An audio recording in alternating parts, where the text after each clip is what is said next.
Today is International Youth Day, and in honor of this event, Schnetz Media and Politics NY want to do something a little different. Today I'm joined by Henry David Wright. Henry is a local human rights activist from New York City. He grew up just between Soho and the Upper West Side. He has traveled across Germany at just age 15, interviewing Syrian refugees during the refugee crisis and learning their stories.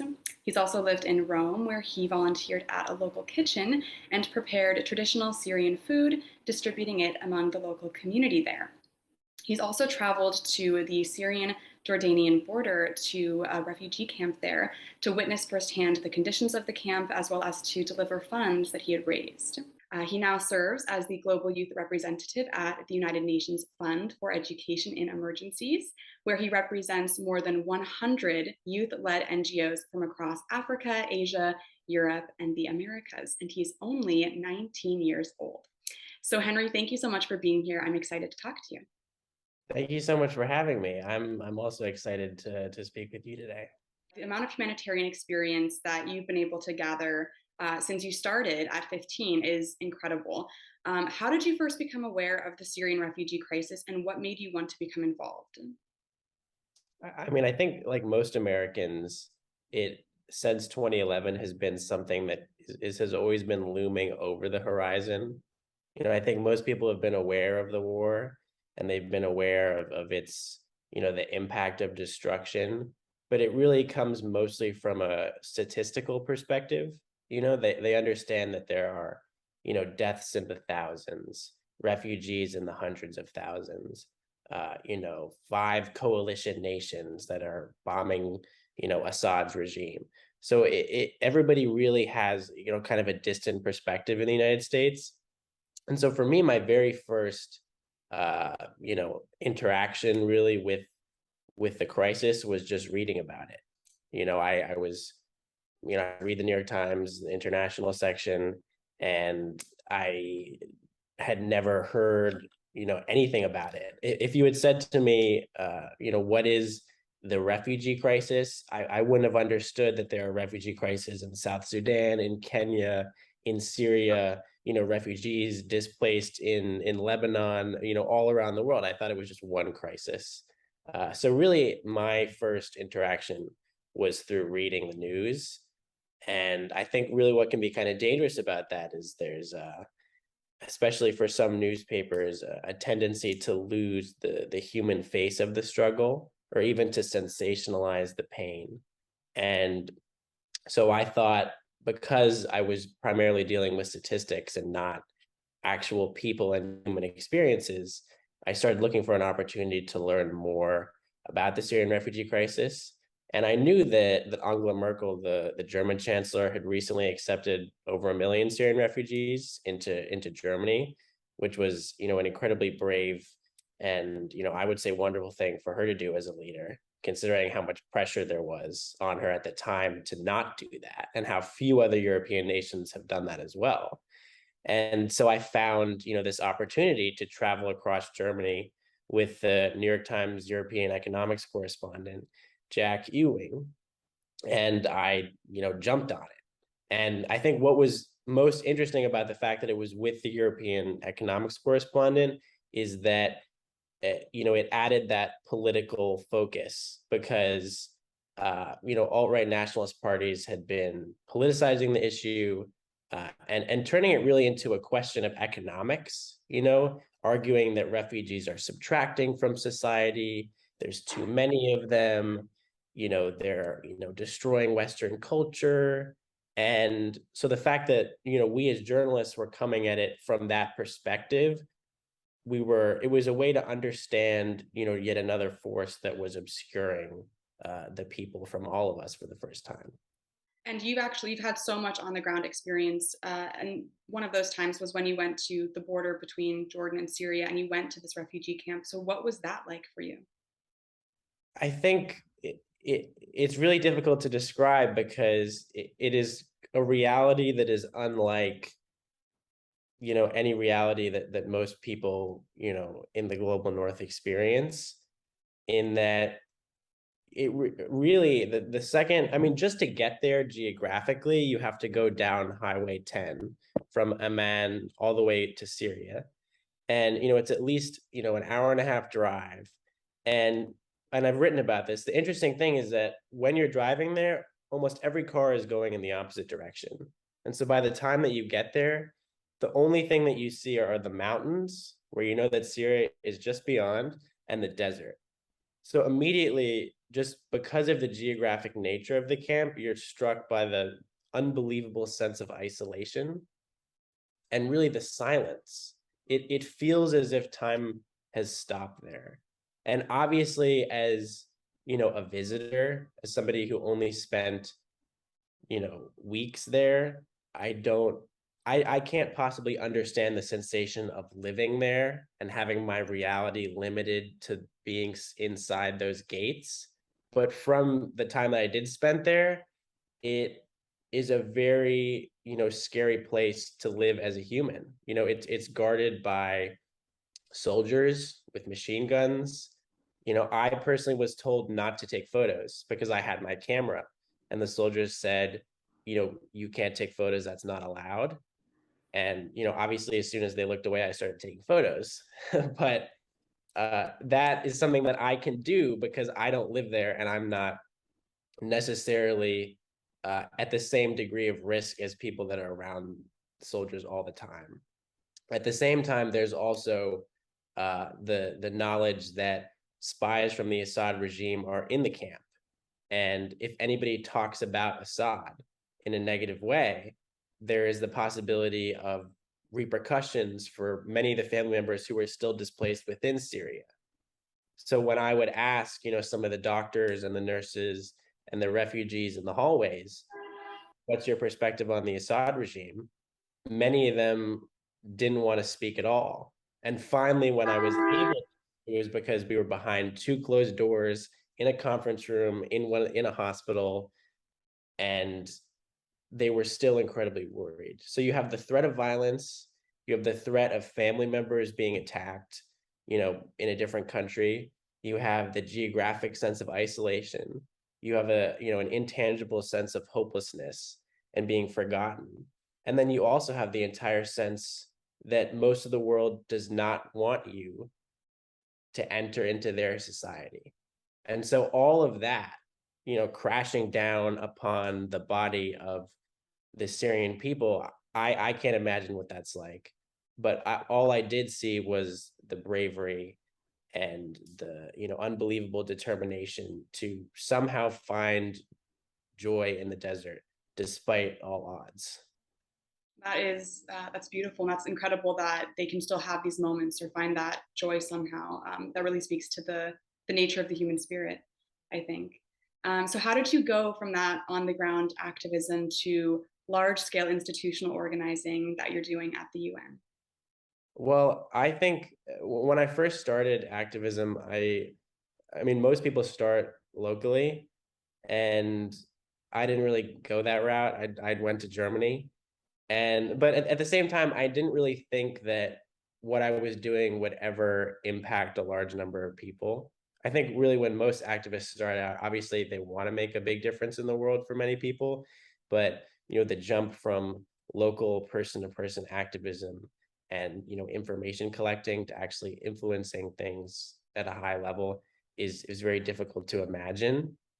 But for me, after I visited Satri, which is the name of the camp, after I had been working in a kitchen in Rome alongside Syrian refugees, after I visited Germany, I felt that I had a very valuable perspective, really. And not necessarily valuable because of how well I could present it, but just valuable because, few Americans have been able to see with their own eyes what it's like to be a refugee in a European city. At the same time, what it's like to be a refugee stuck in a camp. And so I started writing op-eds, in support of the basic human rights of Syrian refugees. I started speaking at events hosted by Nobel Peace Laureate Kailash Satyarthi's 100 Million campaign, which is a network of grassroots activists from around the world. I became, very involved in the global student movement, democratically organized, grouping of young people from around the world. And I really was just speaking and writing and, asking people at my school for money to fundraise. And, things kind of just built and built.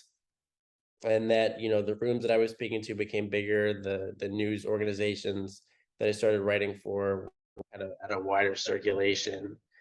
And eventually I heard through the 100 million campaign that the United Nations Fund for Education and Emergencies was creating a new youth constituency within the governing body of the fund, which was revolutionary because, for most of recent history, young people have been kind of relegated to lobbying from outside global power structures. So the fact that, this committee chaired by the former Prime Minister of the United Kingdom is now opening a seat for somebody, a quarter of his age, not to draw attention to the elderliness.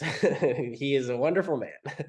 But that was really unheard of. And so I joined the youth constituency on behalf of Help for Refugees, which was the NGO in Jordan that I worked for, because only youth-led, grassroots NGOs can join. That's the criteria to determine what is youth-led, essentially. And they were saying, we now need a youth representative to represent all these people. And I kind of felt like, because of all of the humanitarian professionals I'd interacted with, and the journalists that I'd spoken to in different foreign cities, I recognized that the unfortunate reality of the sector is that there is a certain kind of person right now that people are willing to listen to. They're willing to listen to somebody who speaks English as a first language, who, wears a jacket and tie to events with like ease, who, doesn't have to wait months to get a visa to speak in Europe. And I kind of realized that if this is going to be the first youth representative, then any of those, problems rooted in, Eurocentrism and racism need to be kind of addressed early on. Because if this first youth representative is not really capable, then there's a chance that there's not going to be a second one. And so I decided to run for election, and I won by majority vote. And since then, it has been, my mission to not, insert necessarily my own beliefs into the process, but ensure that I'm more of a messenger for all of those people that, are not going to be sitting on that committee, for all of the refugees that are a part of the youth constituency, for all of the, the young people, that are, mostly in Nigeria and Kenya. That's where the majority of the constituency is from, that are never really having access to these global power structures.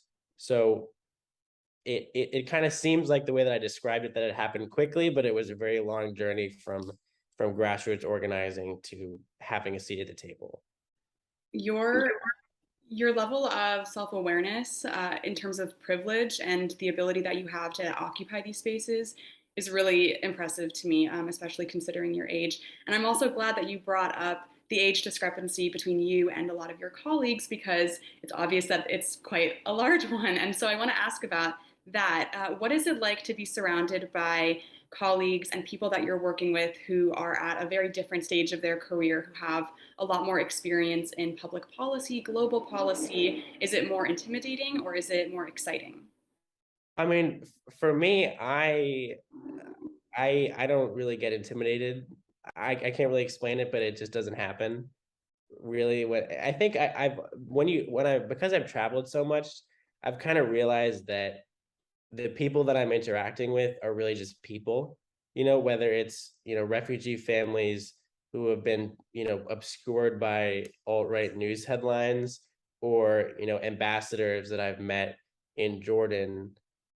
They're really just people at the end of the day. So I kind of approach the decision-making table just aware of that. It's true that many of them have, unbelievably large amounts of power and influence, but at the end of the day, they are people. And I, I'm a believer in good ideas primarily. And so I kind of thought, if we as a youth constituency have good ideas, then we're bringing value to the table, which I think we do. But I mean, personally for me, it's very exciting.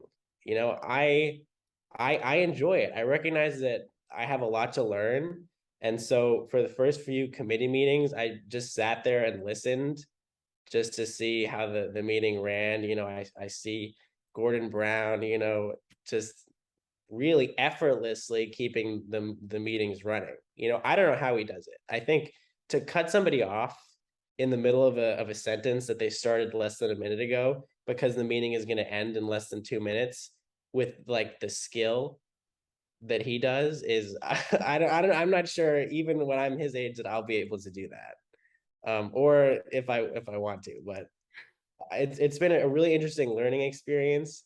And I would say another thing about it is that I personally felt that world leaders, because there are former presidents on these committees, there's ministers of education and state and international development, the High Commissioner for Refugees makes frequent appearances. I thought that these world leaders had all the answers, which is a real misconception. I thought that I was going to show up and everybody was just going to be like brainstorming aloud. How do we fix this? And by the end of the hour, there would be an answer. And I guess that underscores my own naivete. But a lot of what happens is asking questions. We spend hours asking questions, and sometimes we don't even come up with an answer.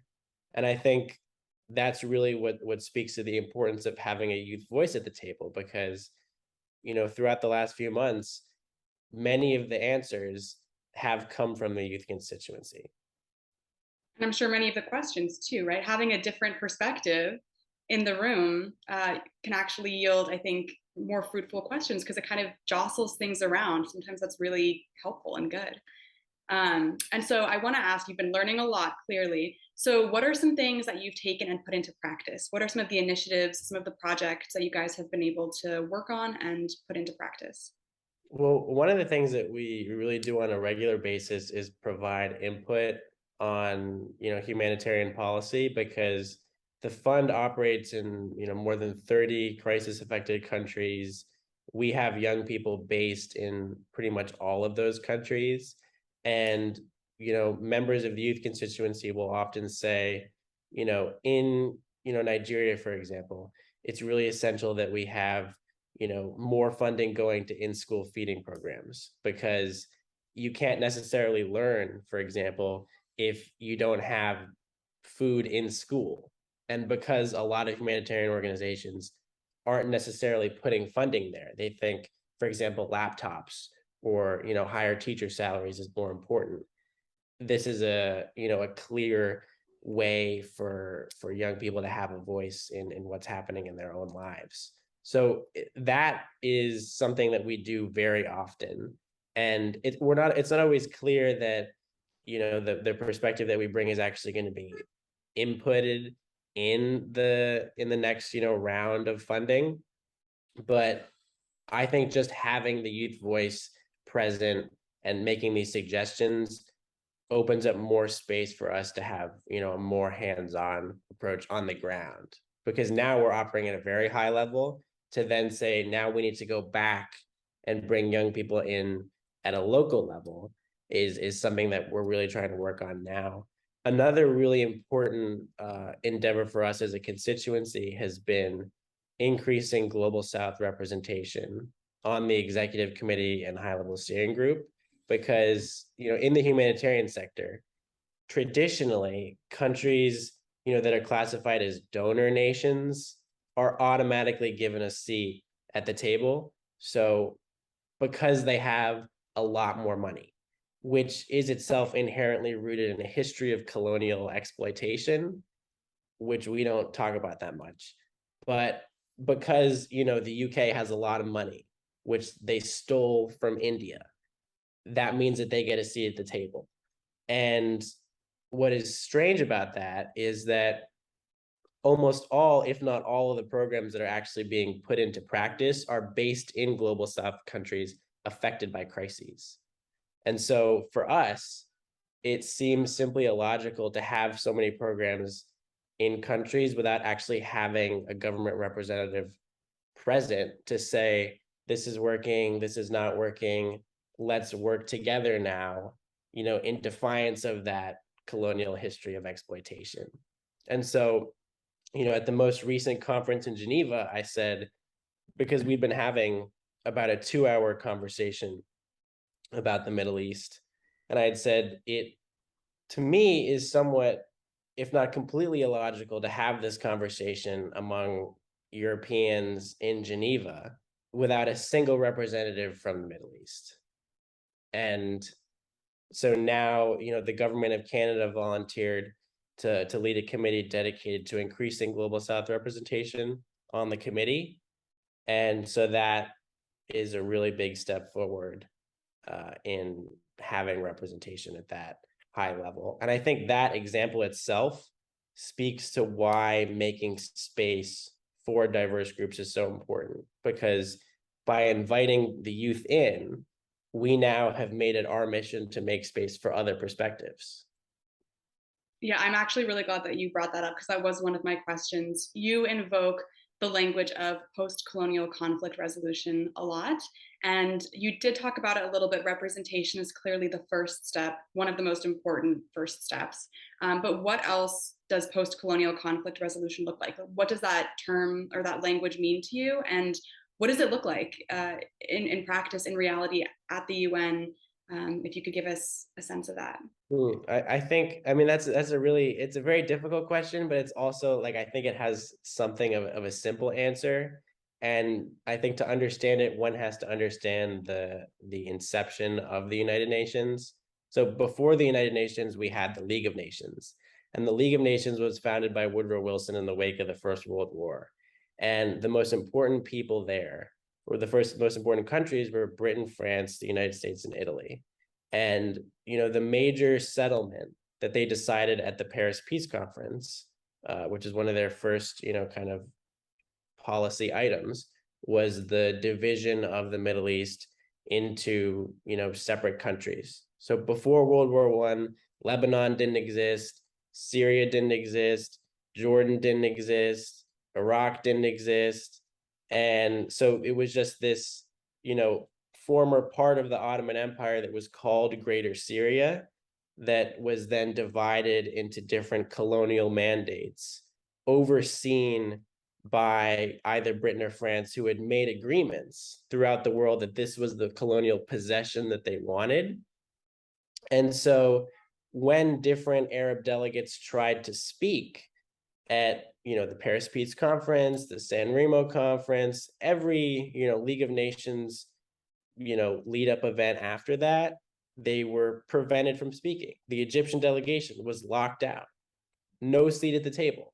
And because of that, sealed into the heart of the United Nations, into the heart of the aid sector, is the belief that people who are from the global South, who are from affected countries, not only should not have a say in the policies that are being put into place on their soil, but even worse, are actually incapable of providing input that is positive, which is rooted in hundreds of years of Orientalist, racist scholarship coming from Renaissance Europe. So I think right now, in order to really give meaning to the term post-colonial, we have to look at it from an educational perspective. And we have to first acknowledge a couple of things. First, that those countries have things to add, and that it's not that they want to somehow be completely in charge of the world. They want to work together with countries that do have power. And in order for that to actually happen, they have to have a seat at the table. So representation, I believe, is the most important step to actually moving into an era that we call post-colonial, because every day it feels so not. And after that, I think one of the most important things that we can do is ensure that the communities that are, ridden with war, keeping in mind that those wars are often caused by former colonial powers for different reasons, that those countries now are actually integrated into humanitarian processes. And so an example of that is there's something called a multi-year resiliency program in the humanitarian sector. It's, lingo. And it took me months to learn the lingo, by the way. So I sound like I know what I'm talking about, but I had no idea what like an MY or a MERP they call it was like recently. But I guess that doesn't help my credibility. But so a multi-year resiliency plan, a policymaker in Geneva, a team of policymakers will say, there is a crisis in Syria. Now, how do we as Europeans address that crisis on the ground, ensure that people have access to education and housing and basic needs? And so they basically conceive of this program that's going to be put into place over an extended period of years. And then they just kind of give it to the people. And so the people there, young people, teachers, civil society, business leaders, community leaders, there's no guarantee that they will be able to say, this is what we need. This specific, we really need psychosocial support because of the impact of the bombs that the US dropped on our children. It was really bad. So we really need psychosocial support. There's no guarantee that that will happen. So, when you look at, and in the humanitarian sector, there's a long process of, what does survival look like, really? So survival is collecting information in the beginning, in-country visits. The problem with that is that most humanitarian funds meet with, they meet with the president, they meet with the minister. They're not always meeting with communities. And then, then you go farther down the line. Suddenly, with that, information they had, they're crafting this multi-year resiliency plan. Then years after, they're leaving. And so what we find is that at every step in the process of aid, keeping in mind that there's no bridge between aid and development yet, really, local communities are not included. And it's the same thing as, obviously it's quite different, but there are eerie echoes of when the British went into India and made rail lines just so they could use them without keeping in mind that the community would like transportation. So, we have this educational, stereotypical, combative process that needs to occur. And then that somehow needs to be translated into an on-the-ground integration of communities and people so that they can actually work collaboratively with donor nations to shape the nature of their survival. And sorry, no, I was just going to say, it's very complicated and it's very difficult to, because all the lingo and all the history, it all converges into this mixture of, what is going on. And I feel like we're doing the right thing here because we're giving aid, we're doing the right thing. But what I'm trying to say is that it's actually much more complicated than that, yet the solution can be simple. Awesome. That's really inspiring. I want to go back for just one moment to the post-colonial discussion a little bit and just round that out. Because we can't forget that student movements have long been at the forefront of post-colonial and anti-colonial movements. I'm thinking civil rights era, I'm thinking protesting the war in Vietnam. So how do you understand your movement, your constituency as a continuation of this history? Well, first of all, I love that question because that is something that we think about and talk about all the time. How is what we're trying to do now in the humanitarian sector different from what, students in Prague and Berlin and Rome and New York were doing in 68, protesting imperialism.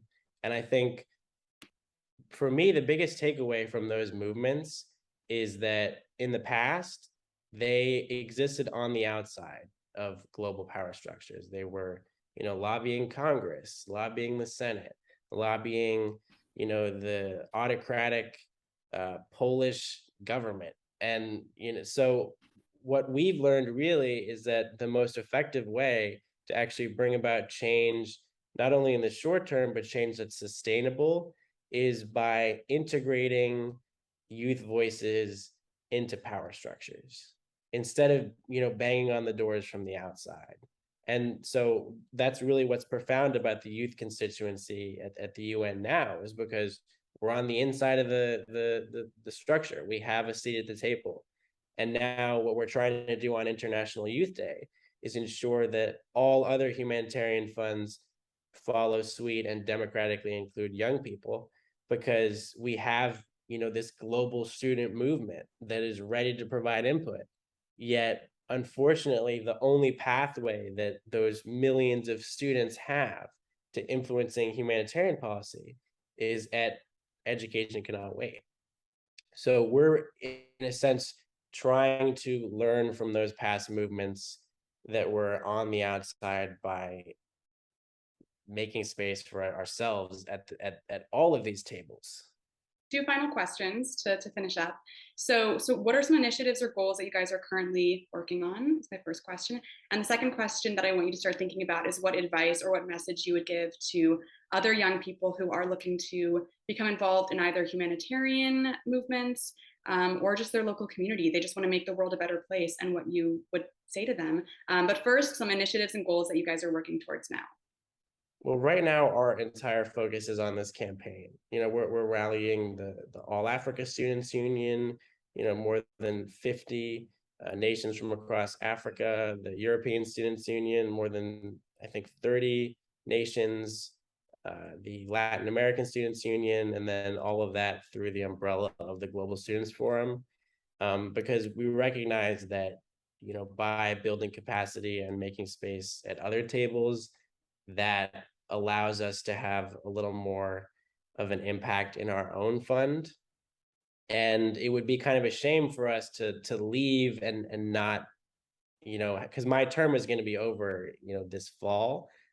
I don't want to leave without having, at least tried to blaze a trail for other people to follow. So that's where our focus is now. And then to answer your final question,